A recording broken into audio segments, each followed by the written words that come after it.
તમારી ઓળખાણ નહીં આપતા. તમારો પ્રશ્ન જે છે યુટ્યુબમાં મૂકવા જેવો છે. હાજી બોલો, તમને શું પ્રશ્ન છે? બે પ્રશ્ન છે તમારા. પ્રથમ પ્રશ્ન પહેલા પૂછો, જે પૂછવો હોય તે.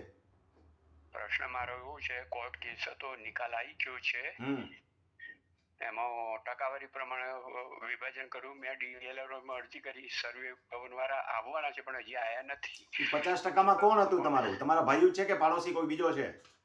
ભાઈઓ જ છે. સગા ભાઈઓ જ છે? હા. તો લેન્ડ ગ્રેબિંગ કરવાનું શા માટે મારા વાલા વિચારો છો ભાઈઓ ઉપર? તમને ખબર છે લેન્ડ ગ્રેબિંગ અઘરો વિષય છે, બ્રહ્માસ્ત્ર છે ઈ? અને એ લોકો જે ટકાવારી પ્રમાણે એના કેટલા સમયથી મારા ઓડિયો સાંભળો છો? મને કેટલો સમયથી સાંભળો છો? હું છેલ્લા 3 મહિનાથી સાંભળું છું. ભઈલા લેન્ડ ગ્રેબિંગ ન વાપરો. તમે એને સમજાવો, તમારા ભાઈઓ હોય તો હુકમનામું સમજાવો. લેન્ડ ગ્રેબિંગ નહીં કરતા મહેરબાની કરીને. સગા ભાઈ છે એટલે નહીં કરતા, નહીતર મેં લખી રાખ્યું હતું તમને લેન્ડ ગ્રેબિંગ કેમ સમજાવવું એ. હવે તમે છે ને હુકમનામાનું પાલન નથી થતું ને? હાજી. તો તમે એકવાર કોર્ટને જ ફરિયાદ કરો. બરાબર. એટલે કોર્ટ ઓફ કન્ડેમ, કોર્ટના હુકમનો અનાદરની ફરિયાદ થશે. ભલે સગો ભાઈ રહ્યો, એના ઉપર એટલું હથિયાર વાપરો તમે. ઓકે. અને પોલીસ સ્ટેશનમાં જઈને પણ ફરિયાદ કરી શકો. હુકમનામાના આધારે 2 ફરિયાદ થઈ શકશે. કોર્ટમાં જ પહેલા ફરિયાદ કરો, તમારે એડવોકેટ રાખેલા છે એટલે. હાજી. એમાં બહુ સાજું કાંઈ નથી. હુકમનામા સાથે અરજી આપશો એટલે કોર્ટ જે પોલીસ સ્ટેશનની સીધી ફરિયાદ જવા દેશે. હા, ઓકે, બરાબર. લેન્ડ ગ્રેબિંગ નહીં વાપરતા. હા, જાળવી રાખો, એ હથિયાર કામ આવશે. હા, એટલે આમ તો એ હિસ્સા પડી જાય તો વાંધો નહીં, પણ અત્યારે પેલા આયા નથી ડીએલઆર વાળા, તો એ લોકો વાવેતર 50%માં જે જૂના પ્રમાણે કરતા હતા એ પ્રમાણે કરી દીધું. એટલે કાંઈ વાંધો, થોડી શાંતિ રાખો ને. ડીએલઆર આવે ત્યાં સુધી થઈ જશે. હા, કોર્ટનું હુકમનામું છે ને એટલે અમલવારી થઈ જશે. હા, અચ્છા, જે કોર્ટનું હુકમનામું છે, ટકાવારી પ્રમાણે બધું છે, નકલોમાં એન્ટ્રીઓ પડી ગઈ છે. હા, સમજી ગયો. મેં આખું વાંચી લીધું. અધિક કલેક્ટર સાહેબનો હુકમ છે, નિવાસી અધિક કલેક્ટર સાહેબનો હુકમ છે. હાજી. એટલે એન્ટ્રી પડી ગઈ, બધું થઈ જશે. કબજો તમને મળી જશે. શાંતિ રાખો. ભલે. હા, લેન્ડ ગ્રેબિંગ નહીં વાપરતા મહેરબાની કરીને. સગા ભાઈ છે. હા, ભલે. તો તમને ન્યાય મળી જાય. આપણે તો ન્યાય મળી જાય એ કામનું છે. હાજી.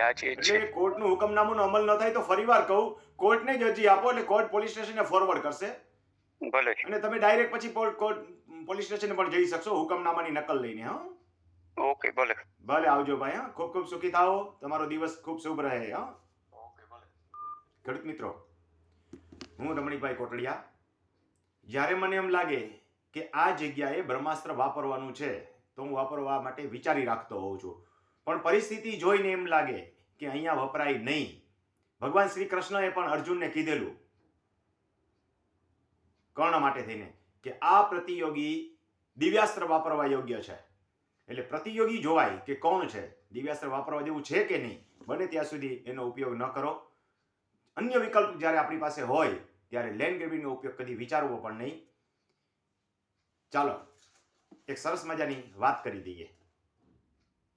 ભગવાન શ્રી કૃષ્ણનું નામ આવ્યું છે તો એકવાર એક સાહેબ ભણાવતા હતા. છોકરાઓને કીધું કે ભાઈ સ્વર્ગની માટી કોઈ પાસે મળે તો લઈ આવજો.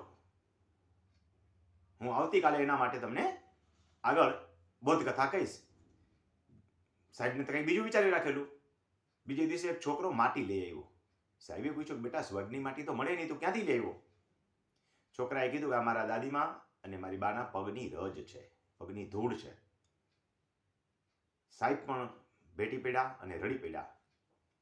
તો આવા વિચારો આપણા હોવા જોઈએ. આપણા કુટુંબીજનો છે, આપણા માવતર છે, એને જો દુભાવશો તો કદી સુખી નહીં થાવ. એક જ માવતરના બધા સંતાનો છીએ.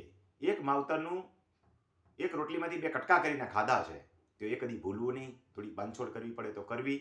હું રમણીકભાઈ કોટડિયા આવી માહિતી તમને જે આપું છું એ રેવન્યુની માર્ગદર્શનની માહિતી આપું છું, પણ કજિયા કરવા માટે નથી આપતો. સમાધાન કરવા માટે આપું છું. હા, તમને ન્યાય જરૂર મળવો જોઈએ અને ન્યાય માટેનો ઉકેલ પણ હું તમને શીખવાડતો જઈશ.